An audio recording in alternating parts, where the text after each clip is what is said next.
Ողջույն սիրելի հայրենակիցներ, եթերում Նանտապանն է։ Եվ այժմ մենք զրուցելու ենք Ապրի Արմենիա հետազոտական կենտրոնի ավագ գիտաշխատող ռազմաքաղաքական հարցերով փորձագետ Լեոնիդ Ներսիսյանի հետ։ Ողջույն եմ, պարոն Ներսիսյան։ Շնորհակալ եմ շատ, որ ընդունել եք հրավերը եւ ժամանակ եք տրամադրել մեզ։ Մի քանի հարց ունենք քննարկելու։ Առաջինը Հայաստան-Ռուսաստան փոխհարաբերությունների շրջանակներում ենք դիտարկում հետևյալ հարցերը։ Ռուսաստանի արտգործնախարարության պաշտոնական ներկայացուցիչ Զախարովան մեկնաբանել է արծիվ գործընկեր միջազգային ռազմական զորավարժությունները, որոնք անցկացվում են Հայաստանում, եւ նա ասել է հետևյալը. ՆԱՏՕ-ն հայ զինվորականներին կսովորեցնի պատերազմել Ռուսաստանի դեմ։ Այստեղից հարց.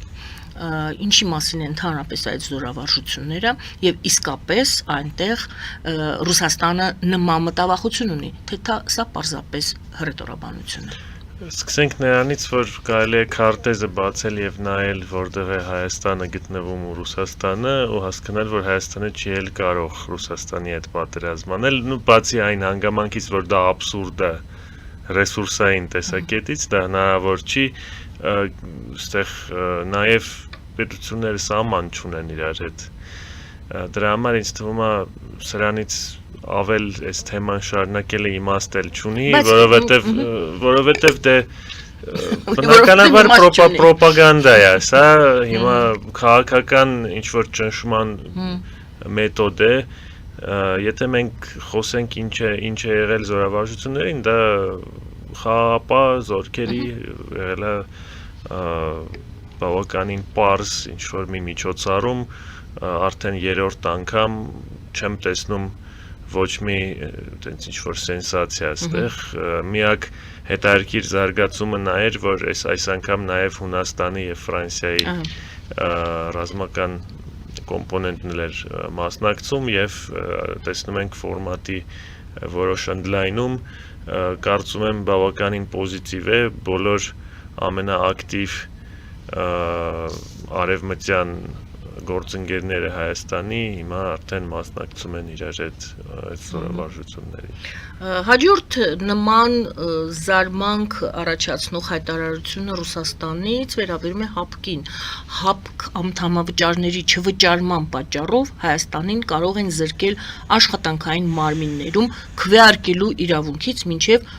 պարտքի լրիվ մարումը։ Նախ սա ասում է Ռուսաստանի արտգործ նախարարությունը, որքանով է դա սարսափելի Հայաստանի համար զրկվել աշխատանքային մարմիններում քվեարկության իրավունքից, այստեղից կսկսենք եւ հետո հիշեցնեմ, որ Լավրովը արտգործնախարարը հայտարարել էր ավելի վաղ, որ Երևանը կարող է հեռացվել կազմակերպությունից։ Կքննարկենք նաեւ այդ հեռանկարի վտանգավորությունը կամ նշանակությունը Հայաստանի համար։ Սկսենք նրանից, որ ստեղ էլ շատ վախենալու է, հատկապես այն հանգամանքում, երբ որ Հայաստանը սառեցրել է իր մասնակցությունը ու չի քվեարկում, ոչ մի հանդիպման չի գնում, ստացվում է, որ դա ոչ մի ձևի չի ազդելու Հայաստանի վրա, եւ կարծում եմ սա էլ ինչ-որ տենց ասելու համար ասել են կարելի։ Ինչ-որ հող է նախապատրաստվում Հայաստանի դեմ։ Ստեղ եթե օրենքը զուտ վերցնենք, Հայաստանին չեն կարող հանել ՀԱՊԿ-ից։ Ինչ-որ խախտումներով կարող է դա հնարավոր է, բայց օբյեկտիվ պետք է Հայաստանը ինքն էլ իր դեմ քվեարկի, որ դա լինի։ Նույնն էլ ԵԱՏՄ-ն երկու կառույցից էլ չի լինի տենց որոշել հանել ինչ-որ մի երկիրը, բնականաբար ինչը որ կապված է Ռուսաստանի հետ օրենքները միշտ չեն աշխատում, մի բան կարող են անել, բայց կարծում եմ, որ եթե ՀԱՊԿ-ից հանեն Հայաստանին, դա էլ ինչ-որ մեծ փոփոխությունների չի բերի, որովհետև մի քանի անգամ ղեկավարությունը Հայաստանի նշել է, որ երբևիցե չի էլ պլանավորում վերադառնալ, ստեղ ընդամենը կստացվի, որ այդ որոշումը վերջնական դուրս գալ ոչ թե Հայաստանը ընդունեց, այլ Ռուսաստանը։ Ու ստեղ մի ուրիշ հանգամանք էլ կա, ինձ թվում է դա ՀԱՊԿ-ի համար շատ լուրջ հարված կլինի, որպես կառույց, եթե բոլոր իր օրենքները խախտելով անդամին հանեն։ Դե ասում են անդամը վճար չես տալիս։ բայց չգիտենք այդպիսի կետ ծառայություններից էլ չեն օգտվում, բայց եւ ծառայություններից չեն օգտվում։ Ընդհանրապես ինչու ենք այս մասին խոսում, որովհետեւ մենք այո, արտաքուստ հասկանալի է, որ հայ զինվորները Ռուսաստանի դեմ չեն պատերազմելու, որ խոսում են սովորեցնելու մասին։ Մյուս կողմից հապկից դուրս գալու, դուրս հանելու ոնց որ թե հնարավորություն չկա, բայց բոլորը նկատում են, որ այս ամենը այս խոսքերի մեջ կա Հայաստանին որպես թշնամի կարգելու, որակելու միտում։ Արդյոք սա է վտանգավորը։ Մենք փնտրում ենք, դե չգիտեմ, սա ճիշտ է թե սխալ է փնտրել ամենտեղ վտանգ, բայց այստեղ փորձում ենք հասկանալ կա իսկապես վտանգ։ Դե սկսենք նրանից, որ մենք տեսնում ենք, որ Ռուսաստանը արդեն տնտեսական պատժամիջոցներ է Հայաստանի դեմ կիրառում, ոնց էլ դա կոչվի, ակնհայտ է, հատկապես երբ որ մենակ Ռուսաստան վաճառքի մասին չի խոսքը գնում, այլ նաև տրանզիտի մասին, ուրիշ ԵԱՏՄ պետություններ Ռուսաստանի տարածքով, դա մաքուր տնտեսական պատժամիջոց է, ոչ թե ինչ որ այնտեղ խնդիրներ են գտել, հայտնաբերել, դրա համար մենք այդ թշնամացումը ինչ որ չափով ունենք արդեն, բնականաբար մաքսիմալ մակարդակների դա չի հասել, որովհետև Հայաստանը մնում է ԵԱՏՄ-ի անդամ, ՀԱՊԿ-ի անդամ, ֆորմալ առումով մնում է բավականին լայն քանակի պայմանագրեր միջպետական դեռ գործում են, ռազմաբազան գոյություն ունի Հայաստանում, բայց ունենք սենց ասած ներքև գնացող տրենդ այդ հարաբերություններում Ռուսաստանի եւ Հայաստանի եւ եթե ինքը շարունակվի այդ ամեն ինչի քանակը իրար կապող տարբեր հանգամանքների կարող է սկսել նվազել հերթով մեկը մյուսից հետո տպավորություն է որ Ռուսաստանը միտումնավոր տանում է դեպի դրան ինչու այդտեղ հարց է բարձրանում ինչու Ստեղ ինձ թվում է սա առաջի անգամ չի որ ցենց նմանատիպ պատմություն ենք տեսնում իրենց համար եթե էքսկլյուզիվ իրենց հետ չի պետությունը հարաբերություններ ունենում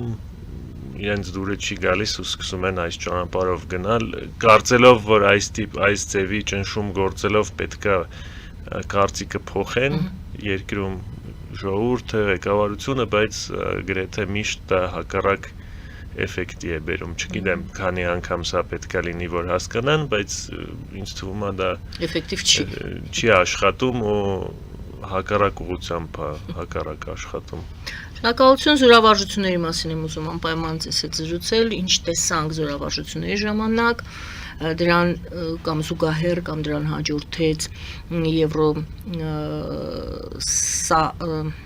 Եվրոսաթրի, այո? Եվրոսաթրի 26 ցուցահանդեսը Հայաստանում լայնորեն քննարկվում էր հետևյալ հարցը տարբեր տեսակի զենքեր տեսանք մենք զենքը կա արդյոք կա դրա կիրառող մասնագետը եւ այսպես ինչ տեսանք սկսենք դրանից երկրորդը արդեն մասնագետների հարցը Զորավարժությունները այդ Eagle Partner-ի մասին է դա խոսքը իրենք բավականին ասենց թեթև զենքով ու զինամթերքով են արվում դա խաղապահական զորավարժություններ են այստեղ ակնկալիքներ որ ինչ որ կործանիչներ են թռնելու ու ինչ որ հրետանի կրակի չկա ու չի էլ կարա լինի բավականին պարզ զորավարժություններ են տարբեր ասենք խաղապահ առաքելություններում կիրառելի խնդիրներ են պարապում այստեղ կարևորությունը կարծում եմ որ առաջի հերթին նա է որ փորձի փոփոխություն, մշակույթի ռազմական փոփոխություն ամենակարևորը սպայակազմի մեջ ամերիկյան, ֆրանսիական, հունական եւ հայկական մենակ պոզիտիվ է նույն ժամանակ հուսով եմ որ ժամանակի հետ կսկսենք նաեւ զուտ ռազմական զորավարժություններ անցկացնել այդ շարքից երկրների հետ Հունաստանում մասնակցում ենք մեկ-մեկ անցած տարի կար մասնակցություն Հայաստանի տարածքում հետաքրքիր կլիներ տեսնել նմանատիպ մի քիչ ավելի հենց ռազմական զորավարժություն Եթե խոսենք Եվրոսաթրից, որը Փարիզում էր անցնում եւ աշխարհի ամենամեծ զենքի եւ զինամթերքի ցուցահանդեսներից է, տեսանք Հայաստանի բավականին մեծ տաղավար, ես կասեի նա երևի 10 երկիր կար, որ տենց առանձին տաղավարով եկել էր, բավականին լուրջ քանակի ընկերություններ կան արդեն, որ կարողանում են ինչ-որ մի այնքան պրոդուկտ ունենան, որ կարողանան ցուցադրեն, բավականին պոզիտիվ ինձ թվում է անցավ եւ օրինակ Thales ֆրանսիական ամենամեծ ռազմական ընկերություններից մեկի հետ Thales-ի հետ հայկական բուտեղ ընկերությունը կնքեց պայմանագիր, վաճառքի չէ, համագործակցության պայմանագիր ռազմավարական մակարդակի հարաբերություններ ունենալու ընկերությունների մեջ, որը ցույց է տալիս, որ հայկական ռազմական արդյունաբերությունը լուրջ աճ է ապրում եւ եթե 3, 4, 5 տարի էլ այս տեմպը կարողանանք պահպանենք, կարծում եմ, որ սա տնտեսության արդեն մի հատ մի լուրջ կոմպոնենտ կարող է դառնալ, արդեն խոսքը գնա նրա մասին, որ դրսում նաև լայնածավալ գործողություններ կարողանանք անցկացնել, որը բացի ֆինանսական կոմպոնենտից նաև շատ կարևոր քաղաքական կոմպոնենտ կարող է դառնալ, որովհետև մի շարք երկրների հետ կարելի է գրեթե զրոյից համարյա կառուցել հարաբերություններ, որտեղ բացի այդ կոմպոնենտից ուրիշ բան հիմա չկա։ Նաև պետք է նշել, որ ինչ-որ չափով փոխկախվածություններ է դա էլ ստեղծում, հիմա եթե մեկը քեզնից զենք է առնում, դա արդեն երկարաժամկետ հարաբերությունների մասին է խոսքը գնում, եթե թշնամանաս երկրի հետ ումից զենք ես առնում, դա էլ է խնդիրների բերել, օրինակ էլ չի սպասարկվի։ Այդ տեսակետից կարծում եմ, որ Հայաստանի տեղը քարտեզի վրա ավելի ուժեղ կլինի, ավելի երևացող, եթե այս ինդուստրիան շարունակի զարգանալ։ Ես չգիտեմ որքանով եք տեղեկացված, համենայն դեպս հարցը բարձրացնենք, տեղում ձեր պատասխանից բարձ կլինի, խոսում են, որ Հայաստանը արդեն արտահանում է, վաճառում է զենք։ Ինչ զենքի, ինչ տեսակի զենքի մասին է խոսքը կամ ինչի մասին է ընդհանրապես խոսքը։ Այստեղ բաց տեղեկատվություն չկա, ես ինչքան հասկանում եմ, ինչը որ հայտարարվել է կոնֆիդենցիալ կամ գաղտնի ձևով է մշակվել եւ դրա համար չենք կարող քննարկել, բայց կարելի է ասել ինչ են Հայաստանում արտադրում, որից ելնելով կարելի է ենթադրություններ անել, թե ինչ կարող էր վաճառվել։ Հայաստանում բնականաբար ԱԹՍ-ներով ահագին զբաղվող ընկերություններ կան, ռադիոէլեկտրոնային պայքարով զբաղվող ընկերություններ կան, զինամթերք արտադրող տարբեր դրամաչափերի ընկերություններ կան, արդեն հիմա որոշ տեսակի հրետանային միջոցներ արտադրողներ կան, օրինակ ինքնագնաց մինամյոտ, սովորական մինամյոտներ, գրադ տեսակի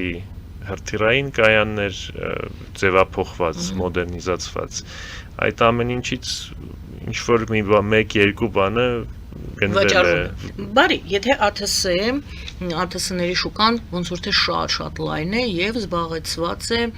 նույն երևի Թուրքիայի անվանումը տանք Իսրայելի, եթե մենք ԱԹՍ ենք արտադրում եւ եթե վաճառում ենք, ուրեմն ինչ որ առավելություն պետք է ունենա։ Նորից հետ են գալիս այն հարցին, զորավարժություններին, ինչ տեսանք, որը առավելություն ունի դրա նմանի այլ երկրում արտադրված։ Այստեղ խնդիրը ոնց որ նշեցի այս զորավարժություններին, այն է, որ այնտեղ չի կիրառվում տենց տիպի զենք, պայմանական մեծ մասամբ ավտոմատների մասին ինֆորմացիան էլի քիչ է, փակված է։ Փակված չի, բայց եթե ԱԹՍ-ների մասին զուտ խոսենք, այնտեղ մենակ Թուրքիան ու Իսրայելը չեն, հիմա սաղ աշխարհում լուրջ գումարներ են գնում այդ ուղղությունով, Ուկրաինան է շատ լուրջ արտադրող դարել նաև որոշ եվրոպական երկրներ, հիմա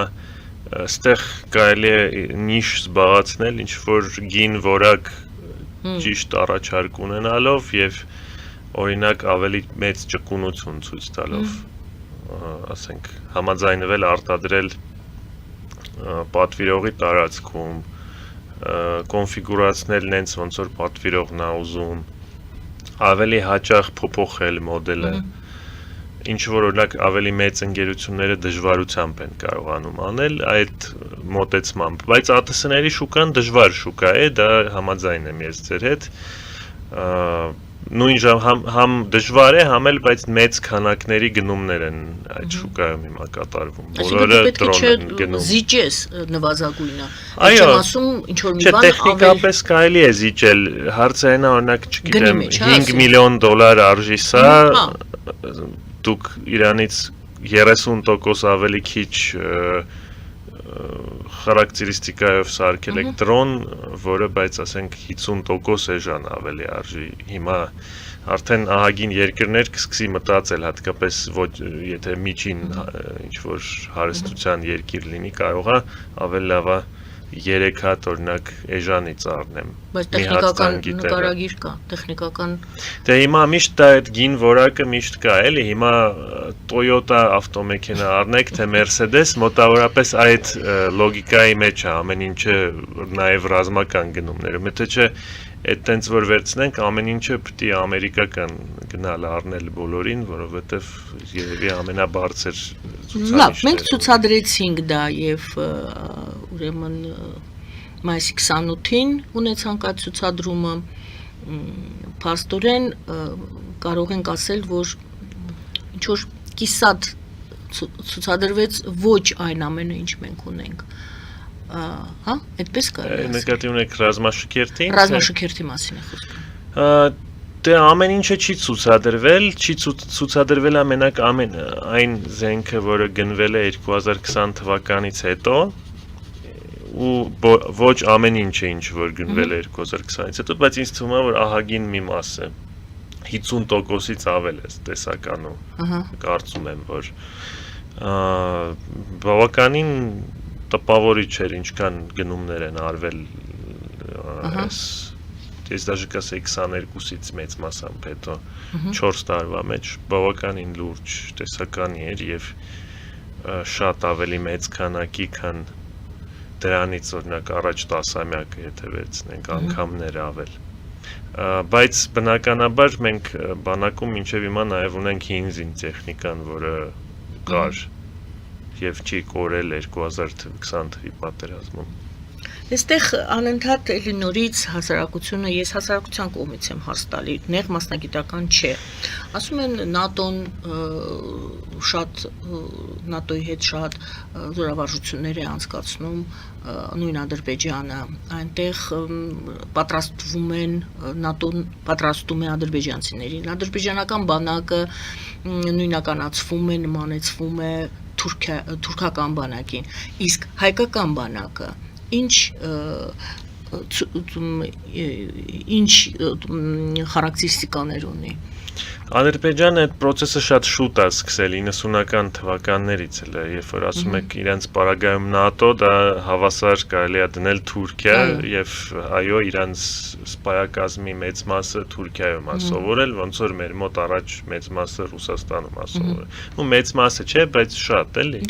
Բացի տեղական համալսարաններից դրսում Ռուսաստանում էլ են շատ սովորել։ Հիմա եթե վերցնենք իրավիճակը 22 թվականից հետո Ռուսաստանում էլ հայ սպայերը չեն սովորում, սովորում են Ֆրանսիայում, Հունաստանում, ինչ որ չափով ԱՄՆ-ում, նոր հիմա ինչքան ես հասկանում եմ այդ ցանկը ընդլայնվում է երկրների, որտեղ սովորելու են գնում։ Մեկ էլ մենք ունենք հենց Հայաստանում աջակցություն ֆրանսիացիների կողմից։ Հիմա այդ ամեն ինչը համեմատել ինչ գործ է արվել 4 տարվա մեջ եւ ասենք արվել է 30 տարվա մեջ Ադրբեջանում բավականին դժվար կլինի։ Հարցս նա է, մենք խոսում ենք ռազմական բալանսը, դեռ հավասարակշռվածություն չկա Ադրբեջանի բանակի ռազմական պատրաստվածության եւ մեր պատրաստվածության մասին էլ ենք խոսում, բանակի ոչ միայն ռազմատեխնիկայի մասին է խոսքը, պատրաստվածության մասին է, դեռ տարբերությունը շատ մեծ է, տենց է պետք հասկանալ։ Ինչ որ ոլորտներում ահագին նվազել է տարբերությունը, օրինակ չգիտեմ, եթե հրետանին համեմատեմ, ես արդեն չեմ տեսնում, որ տենց մեծ դիսբալանս կա, բայց կարծում եմ, որ աշխատելու տեղ դեռ շատ կա, օրինակ ավիացիան եթե վերցնենք, այնտեղ օրինակ շատ լուրջ գերակշռություն Ադրբեջանը ունի եւ որոշ ուրիշ կոմպոնենտներում եւ այստեղ դժվարությունն նա է, որ իրենք շարունակում են մեծ գումարներ ծախսել բանակի վրա 20 թվականից հետո էլի։ Մենք էլ ենք շատ մեծացրել ծախսերը, բայց դա դեռ 1-2.5-3 անգամ քիչ է ավելի։ Շատերը համարում են, որ խաղաղությունը ոչ թե այդքան բառերով է, փաստաթղթերով է, որքան այդ բալանսի ապահովմամբ է, համաձայն եք։ Բնականաբար փաստաթուղթը լավ բան է, որ կա ինչ-որ ժամանակ կարող է աշխատել, բայց ոչ մի փաստաթուղթ 100%-անոց երաշխիք երբեք չի եղել պատմության մեջ, դրա համար այո, պետք է աշխատել, որ այդ գոնե ստեղծել այն իրավիճակը, որ հարձակվելը Հայաստանի վրա իմաստ չունենա, ասենք թանկ նստի, ինչպես ասում են։ Թանկ նստել չէ, թանկ նստելն էլ այն չի, որ ոչ մի ակնկալիքներ իրականացնելը հնարավոր չլինի, տարածք չկարողանան վերցնեն,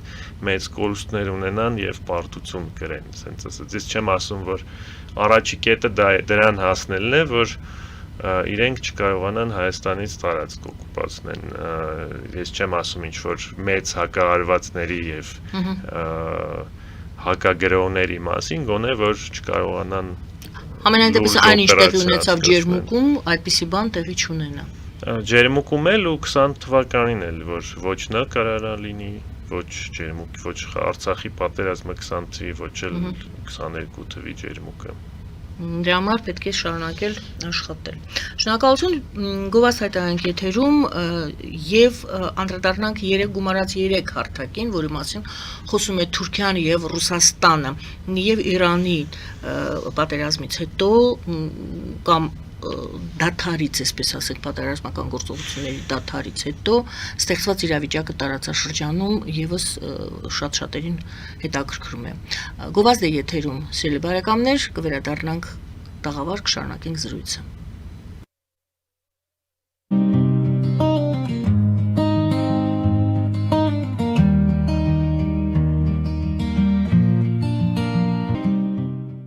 Ֆելիչե ժամանակակից ատամնաբուժական կլինիկա։ Այստեղ հարմարավետությունն ու խնամքն առաջնային են։ Այստեղ կիրառվում են ատամնաբուժական ամենաժամանակակից տեխնոլոգիաներ, ճշգրիտ ախտորոշում, արդյունավետ բուժում, նուրբ փորձառություն եւ անհատական մոտեցում։ Սկսած սովորական մանրուքներից մինչև առաջադեմ ընթացակարգեր, այստեղ դուք գտնվում եք բարձր որակավորում ունեցող եւ փորձառու ատամնաբուժական մասնագետների ձեռքերում։ Մեր բարեկամական եւ հյուրընկալ անձնակազմն այստեղ է յուրաքանչյուր այցը հաճելի դարձնելու համար։ Ֆելիչե, ձեր առողջ եւ ամենաերջանիկ շպիտը սկսվում է այստեղից։ Եկեք եւ բացահայտեք նորարարության, փորձագիտության եւ կարեկցանքի կատարյալ համադրությունը։ Երևան Փոստը Գրանադա Հյուզում տեղեկացնում է։ Դրամական փոխանցումներ 1%-ով։ Օդանավով 1 փաունդը 2.99։ Նավով ուղարկեք 1 արկղ, երկրորդ արկղը անվճար։ Ավտոմեքենաների փոխադրում անհավատալի արժեքներով։ Ինչպես նաև կահույք եւ մեծ չափի բեռների փոխադրում։ Jackpot հագուստի խանութը երկրորդ մասնաճյուղն է բացել Գլենդելի սրտում, որտեղ կարող եք ձեռք բերել եվրոպական եւ ամերիկյան ընտիր հագուստեղեն, կոշկեղեն, աքսեսուարներ, պայուսակներ ամենահարմար արժեքներով։ Նաև կարող եք ցանկացած ապրանք պատվիրել եւ ձեռք բերել կարճ ժամանակում։ Jackpot-ի Գլենդելի հասցեն է 1135 North Pacific Avenue, հեռախոս 818 813 2252։ Jackpot հագուստի լավագույն կենտրոնը Գլենդելում։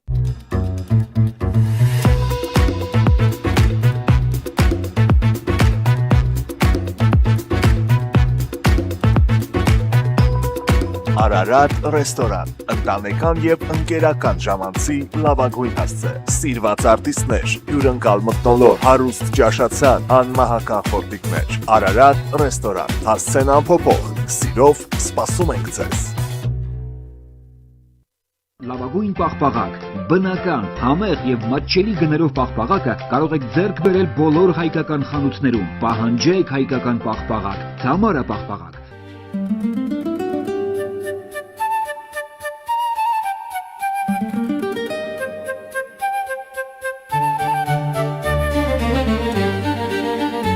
Նոյան տապան տպարան,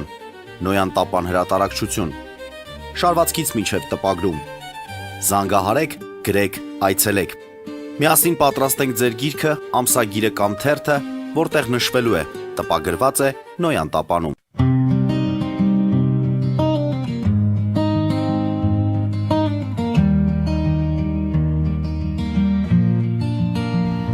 Սիրելի բարեկամներ, հիշեցնեմ, որ մենք զրուցում ենք Ապրի Արմենիա հետազոտական կենտրոնի ավագիտ աշխատող ռազմաքաղաքական հարցերով փորձագետ Լեոնիդ Ներսիսյանի հետ։ Եվ այսպես պարոն Ներսիսյան, 3 գումարած 3։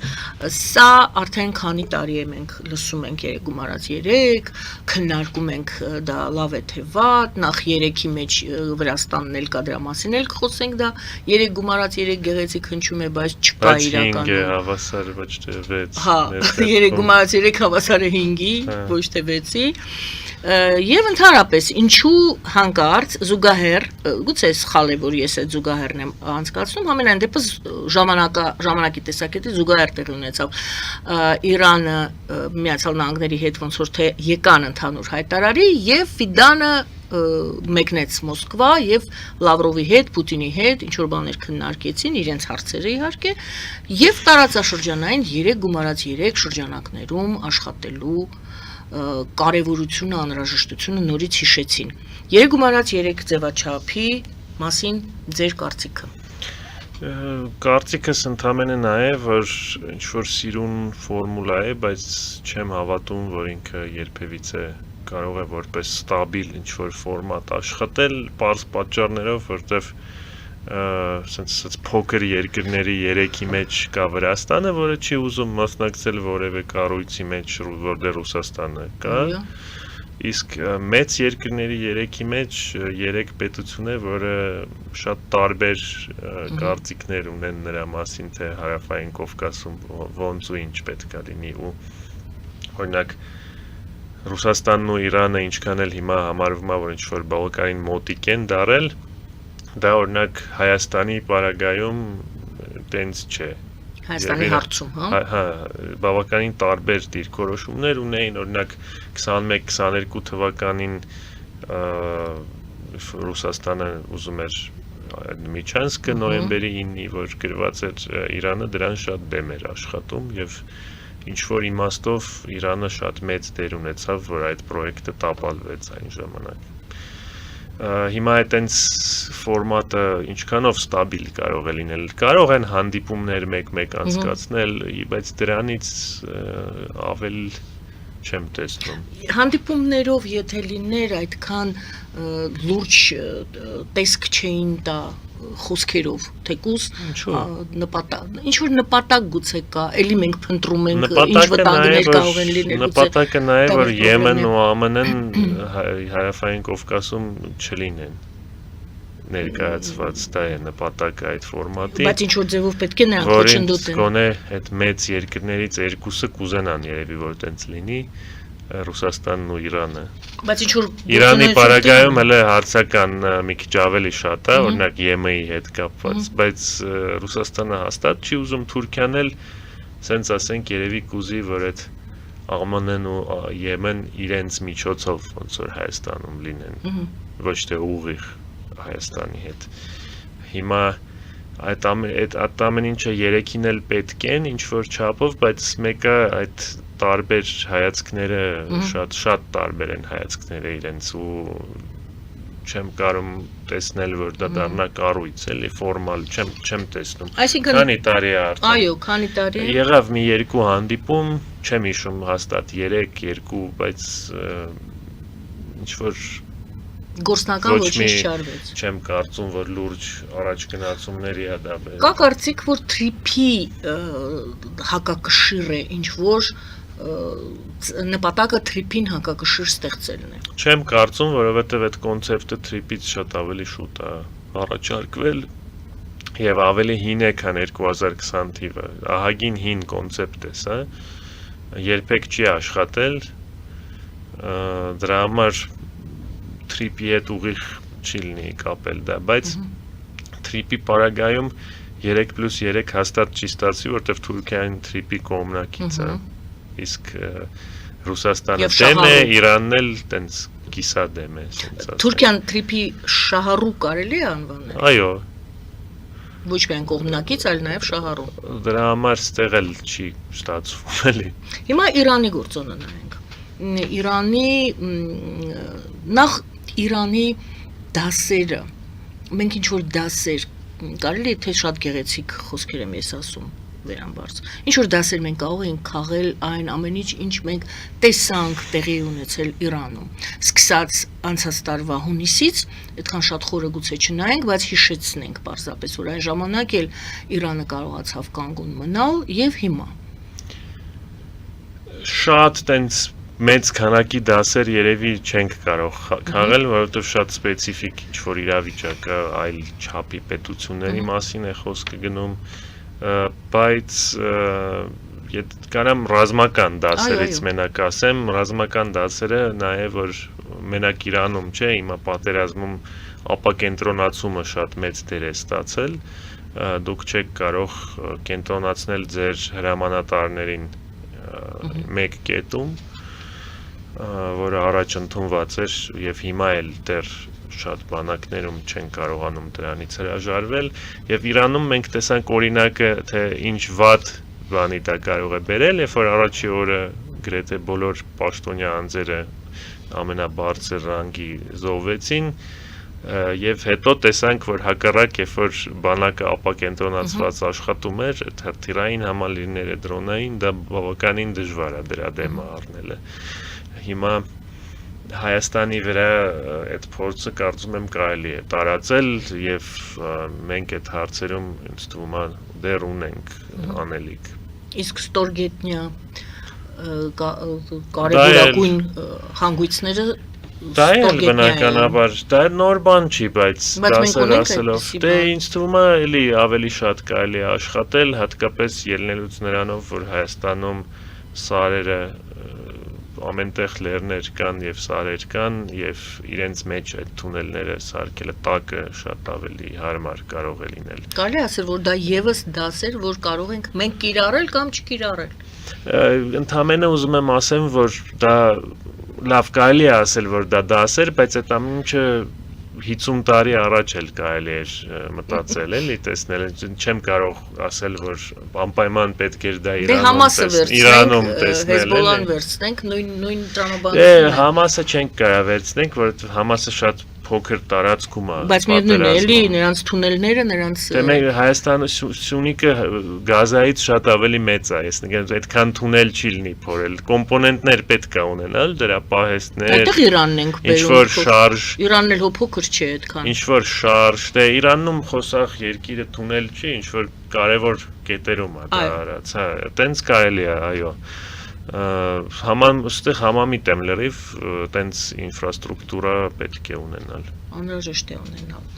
Ես շատ շնորհակալ եմ այսօրվա զրույցի համար, շատ, որ ժամանակ տրամադրեցիք մեզ։ Էլի հարցեր կհավաքվեն, ես ձեզ կհրավիրեմ։ Ձեզ էլ շնորհակալություն։ Շնորհակալություն։ Շնորհակալություն սիրելի բարեկամներ, ապրի Արմենիա հետազոտական կենտրոնի ավագ գիտաշխատող ռազմաքաղաքական հարցերով փորձագետ Լեոնիդ Ներսիսյանի հետ է զրուցում։ Զրուցվար մեր Գայանե Արաքելյանը։ Բարին ընձեզ։